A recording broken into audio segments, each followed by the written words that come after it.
pour terminer ces prises de parole, déjà. We Dead est une pépite curieuse, elle est ouverte d'esprit, elle est une grande travailleuse. Elle vient ouvrir notre horizon pour clôturer cette soirée avec une question existentielle.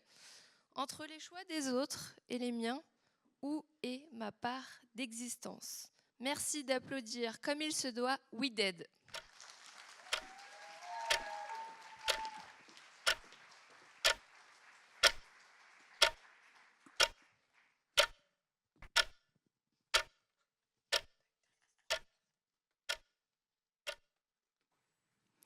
Est-ce le bruit d'une horloge ou simplement celui d'une société qui nous répète sans cesse que nous sommes en retard?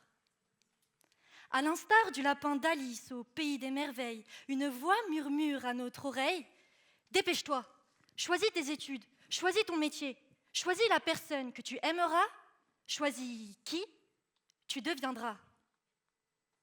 Alors on choisit vite, trop vite. Pourtant, j'ai toujours eu peur de choisir.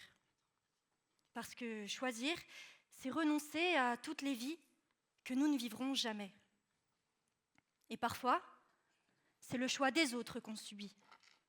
Ils choisissent sans se soucier des conséquences sur la vie des autres. Un employé mis à pied voit ses rêves s'écrouler.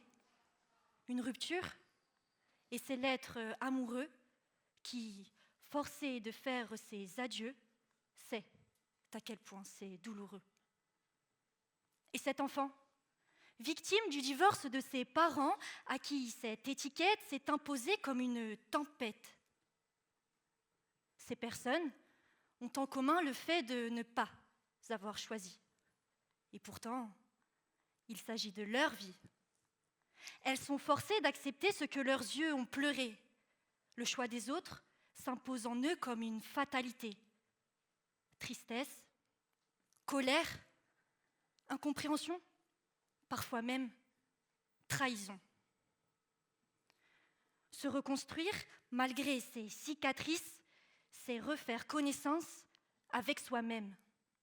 Mais apprendre à se connaître dans un monde où tout va vite, où le paraître vaut plus que l'être, un monde qui rejette la différence et valorise la ressemblance, un monde où l'on passe plus de temps à observer la vie des autres qu'à construire la sienne.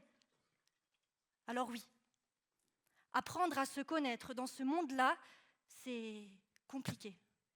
Car comment choisir dans un monde qui nous a seulement appris à suivre?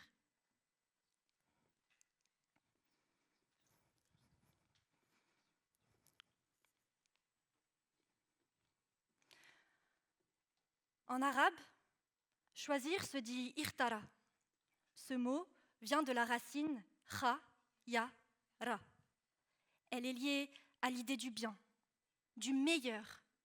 Comme si choisir, ce n'était pas seulement renoncer à une possibilité, mais reconnaître ce qu'il y a de meilleur pour soi.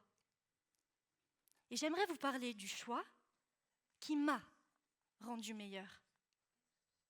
Vous le voyez sur moi, il est discret, mais attire bien des regards. Il est sombre et pourtant source de lumière. Il est léger, mais fort, comme un bouclier. Il cache et révèle à la fois. Il s'agit de mon voile. J'ai fait ce choix il y a 5 ans. Malgré les désaccords, malgré les doutes, même ceux de mes parents. On m'avait prévenu. Le chemin sera difficile. Et il l'a été. Du jour au lendemain, je suis passée de celle que l'on regardait avec un sourire à celle que l'on regarde prête à courir. Alors oui, j'ai fait ce choix, mais je n'ai pas choisi d'être jugée, mise de côté ou même stéréotypée. Mais cela fait partie du prix. Et malgré tout, je ne l'ai jamais regretté. Même après ces entretiens où une seule question suffit à tout faire basculer, accepteriez-vous de le retirer? Alors je réponds: Non, je refuse de retirer ce qui vous dérange. Non, je refuse de devenir plus acceptable à vos yeux si cela signifie disparaître aux miens. Car en le choisissant lui, il m'a appris à me choisir moi. Grâce à ça, j'ai compris. Parfois, le plus difficile, ce n'est pas de choisir, c'est d'assumer un choix qui ne plaît pas aux autres. La peur de décevoir est bien trop dure à supporter, alors on s'efface pour moins déranger. On dit oui, alors qu'on pense non. Et à force, on s'éteint, alors qu'on voulait simplement briller. Il y a les choix que l'on fait, ceux que l'on subit et ceux que l'on porte toute une vie.